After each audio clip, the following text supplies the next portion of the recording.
क्या आप जानते हैं भगवान श्री राम के पूर्वज कौन थे? और आप यह जानते होंगे कि राजा हरिश्चंद्र तथा राजा भगीरथ तथा राजा दिलीप आदि को तथा इनकी आप कहानी भी पढ़े होंगे, पर आप यह नहीं जानते कि यह भगवान राम जी के पूर्वज में आते हैं। तो मैं आपको इस वीडियो में भगवान श्री राम जी के महान पूर्वज के बारे में बताऊंगा, जो उन्होंने अयोध्या में अपना पंचम लहराया था।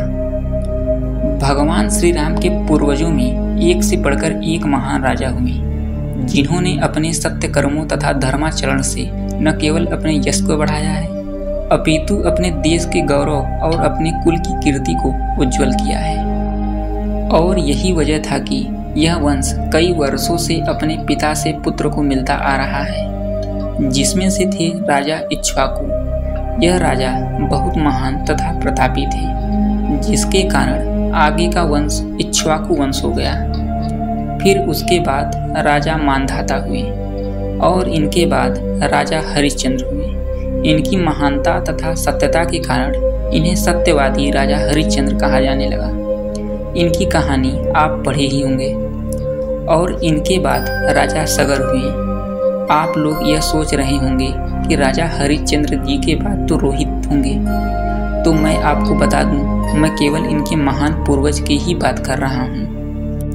राजा सगर का नाम सगर इसलिए पड़ा कि उन्होंने सागर को धरती पर लाया था, इसलिए नाम उनका सगर पड़ा है। फिर इनके बाद राजा असमंजन तथा इनके बाद हुए राजा अंशुमान, जो बड़े धर्मात्मा तथा महान राजा हुए।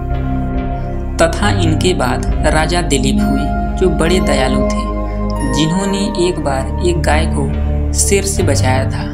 आपने इनकी कहानी जरूर पढ़ी होगी। इनके बाद राजा भगीरथ हुए, जिन्होंने माँ गंगा को धरती पर लाया था।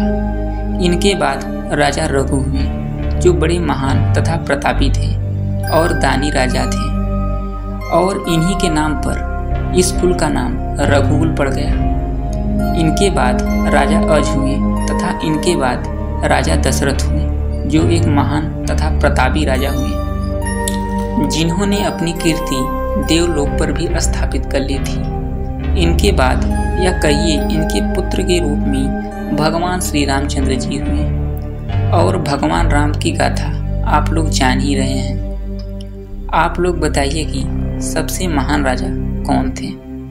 और वीडियो कैसा लगा कमेंट में बताइएगा। अगर आपको किसी भी प्रकार की गलत इन्फॉर्मेशन लगी हो तो अपनी राय कमेंट में दीजिएगा और वीडियो को लाइक एंड शेयर करें।